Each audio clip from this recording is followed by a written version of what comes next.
Hello everyone and welcome to the Hoop Show. My name is Ben Reeve and I'm struggling at the moment, but we're going to push on anyway and we're going to try and get through this match review after the Cats had a big win, well not a big win, but a win nonetheless against the Brisbane Lions on Friday night at GMHBA by 10 points.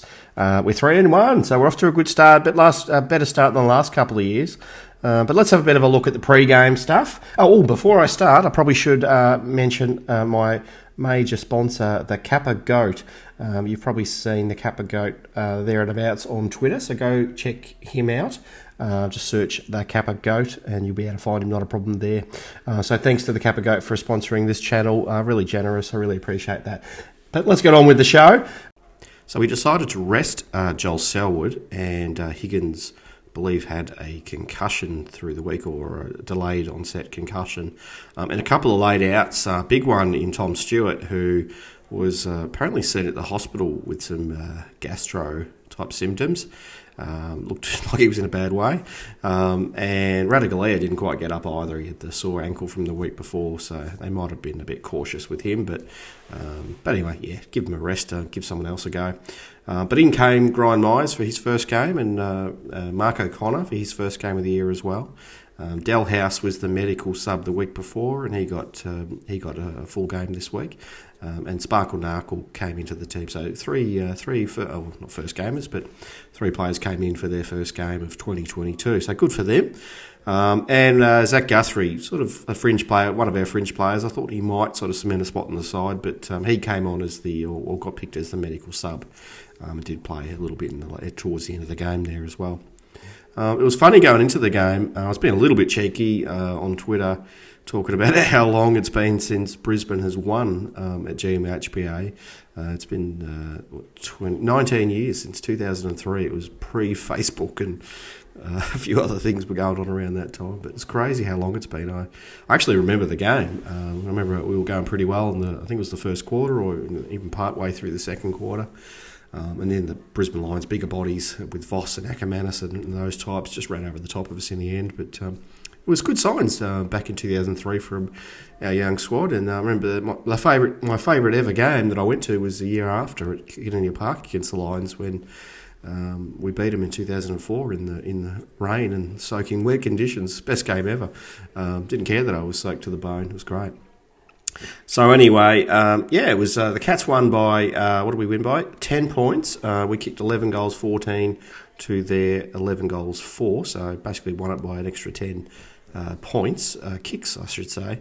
But it was a really interesting game. It was a seesawing game. It was goal for goal. I think it was 13 alternating goals, which is either a record or close to being a record, and that was in the first half. And then things got back to normal a little bit with some consecutive goals early in the second half, but then I think it finished off with another 6 alternating goals to finish the game as well. So you could never really relax the whole time. Probably a supporter from either side. Probably Brisbane thought they had a chance to pinch it the whole way through, and Geelong supporters probably felt like we were going to cough it up and lose this game, even though we had it under control for pretty much most of the night. So it was pretty good. It was a good game. I enjoyed the game. I didn't really enjoy a few of the missed set shots, but overall, but it was a nice contest, and I'm sure probably the neutrals that were watching it enjoyed what they were seeing on the telly on a Friday night game too. So it's always good to see. But going into three-quarter time, it wasn't looking good. I think Brisbane was up by a point. And I think, have we wasted this one? Because I think they're 16-0 when they're up at three-quarter time in recent years. So that wasn't looking too good for us at that point. But the boys, they do find a way to win, don't they? This year anyway, especially in those fourth quarters, they just find an extra gear and they go and they go and they go. So it's really impressive. All right, so my first topic I want to talk about tonight is a bit of the old brigade. So I'm really impressed with Tommy Hawkins with his 5 goals. He just seems to be like a fine wine. He gets better every year, doesn't he? I don't know what they're feeding him, but it's working. Apparently he's leading the Coleman medal and score involvements or goal assists, one of the two. I think it's score involvements. Just killing it year after year, and He must be nearly 48 by now. Sorry, Tom, I'm just kidding. But yeah, he's getting on, but seems to be getting better, or maybe not getting better, but just holding that sort of really elite form year after year. And hopefully he doesn't just drop off a cliff, because it can come pretty quick at times. But hopefully we get him through this year and maybe even next year, and we get a premiership out of him and a few of the older boys before their time's up. But we can't not mention Isaac Smith. The honour roll man for this week. He killed it, didn't he? 29 touches. What did he go at? 90% efficiency for the game. He was murdering it. He was the goal from 50 metres. I was watching that thinking, are they going to go to him? Like he was just waltzing in up to the 50 metres. I'm like, he'll dob it from here. He dobbed it from 50 or 60 back in the day when he was a few years younger. But no, he lined it up, got it over the line, and he was loving it. He couldn't do anything wrong, and then I think he got another couple of possessions a few minutes later. So he was just dominating the whole time. And my favourite player of the night actually was not those two. It was actually Blitzarves. So I kind of went against the popular vote a little bit, but I was just really impressed with the little things that Blitzarves was doing, especially without Stewart being there. I just thought that's probably a bigger job than we. You notice the goals and you notice the runs down the wing and all that sort of stuff, but Blitzard was just taking the marks at the right times, getting a fist in, playing multiple roles, running up and down. He was just, we had 22 touches, I think, and he was 20 hit-outs in the ruck. Can't believe we actually run the hit-outs in the ruck for once. It was crazy. What else did he do? 8 tackles. I think most of those tackles came in the first half as well. So, and then I think in that fourth quarter, the rest of the boys lifted a little bit. And so he's most of his work was done in those first 3 quarters. So it was just great, and I just loved it. So great work for the old boys. I'm really happy with their efforts on Friday night. And our second topic is the young guns. I'm really impressed with what we're seeing from those under 22s, or maybe I think Close might be, is he 23 maybe? But yeah, there's a few of the young guys on the team. They're really standing up, aren't they? Especially in those really pressure moments in those fourth quarters. So Sam de Conning, I won't say he was amazing, but he showed a lot of signs and gave us Cat supporters lots to be excited about moving forward. Really like what I saw from him. Another couple of pre-seasons in the muscle room, and I think we can be really excited about what we've got in him in years to come. I reckon even later this year we'll see a bit from him. We all know, we all admire the great man, Brad Close. If you don't, what planet are you living on? He's a champion, he's a star. If you haven't seen the Brad Close video that I posted earlier today, I'll put a link in the notes of this video, but just check out the rest of the videos on the channel, and maybe if you want a bit of a shout out from Brad, you can just go to I think it's heyswift.com or Swift. I think if you just Google Swift with a Y, and then he does some shout outs, so it'll help Brad out a bit if you want. And Max Holmes, the other one that's really standing up for me, and there's probably a couple of others people might want to mention too. But Max, week after week, he just I keep thinking he's going to drop off a little bit. But yeah, he just gets better and better. I'm pretty optimistic about Maxi over the next couple of years and what he's going to turn into. I might be wrong, but go out on a limb and say I reckon he's going to be elite. And when I say elite, I'm talking about top 20 in the AFL, regardless of position. So that's how bullish I am about Max Home. Could be completely off, but I'm calling that as early as 2023. I think we've got someone special there. Anyway, I'm not sure about his leadership potential, but long term, I think. I like what I'm seeing so far. A little twinkle in the eye from Maxi. All right. The next topic is I'm loving that we're trusting the system, that we're not going away from the message that the coaches have been giving us not giving us, but giving the players over the pre-season and through the early rounds of the year. It's just this, we're going away from the possession style of football, keeping it in the back line, just waiting for the slingshot opportunity. We're actually being a bit bolder and taking a few more risks, and when the pressure comes, we're not falling back into old habits, and that takes a lot of courage. So I'm quite impressed about the boys' willingness to stick it through, whether we win the game or lose the game.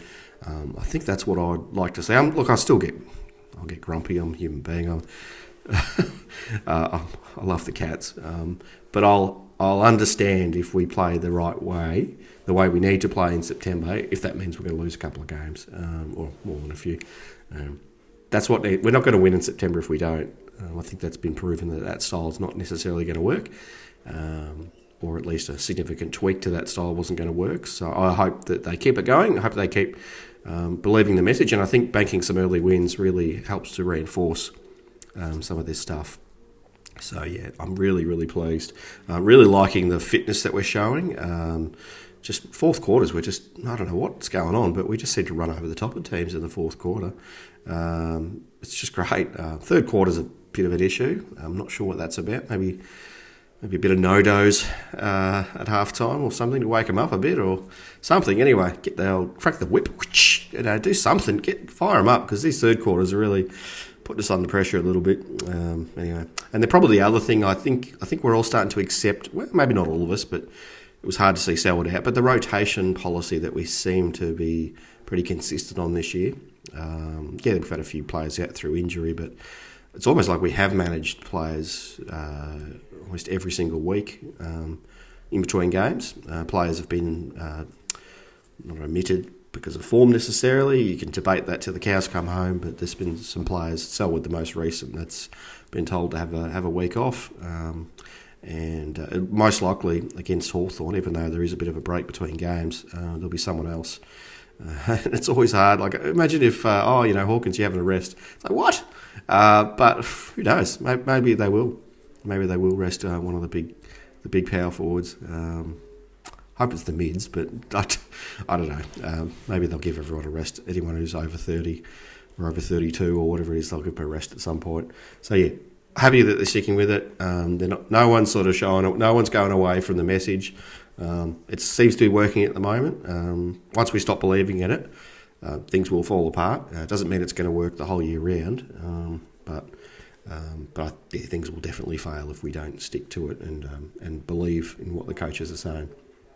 I'm talking like I'm playing. I'm not playing it, but I support the system, or I trust the process, whatever they're calling it.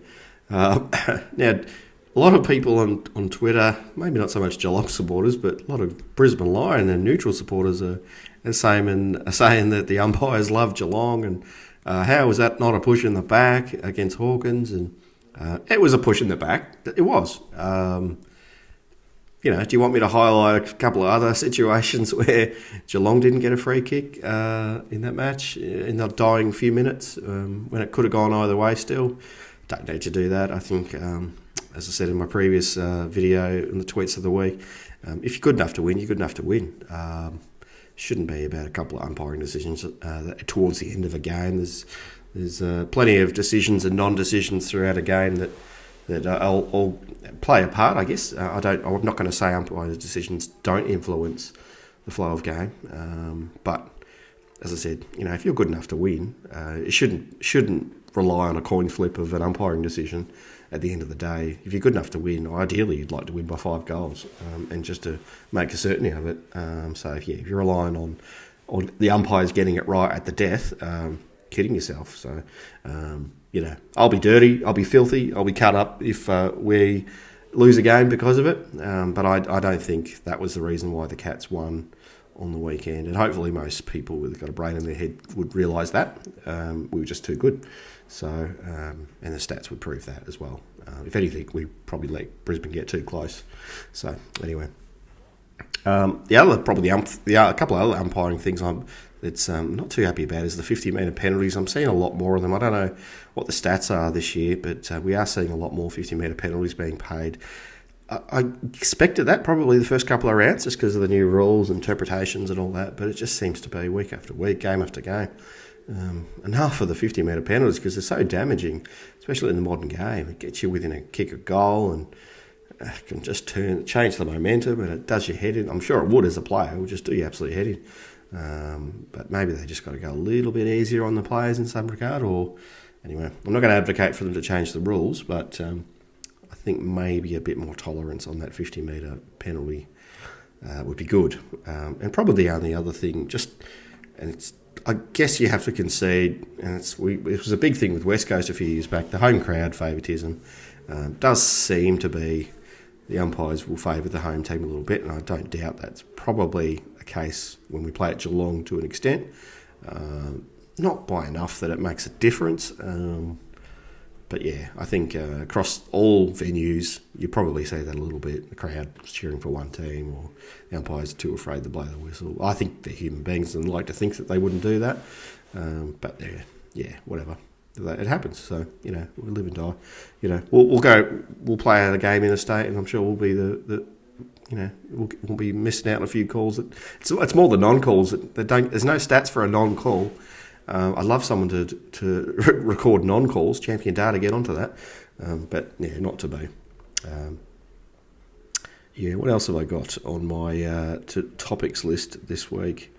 I think I've covered that. I think I've pretty much covered most things there. So I think we move on now to next week, Monday, Easter Monday against Hawthorn. So looking forward to that game. It's always a great game. I am supposed to be trying again to head up to the Gold Coast. Didn't get to go this week because of the COVID, but I'm hopeful that I'll be given the all clear to go towards the end of this week. But if not, then for whatever reason we can't go, then hopefully be well enough to go to the game on Monday, which will be an absolute cracker. I love going to the G on Easter Monday, watching the Cats play the Hawks. It was a 5-point game last time.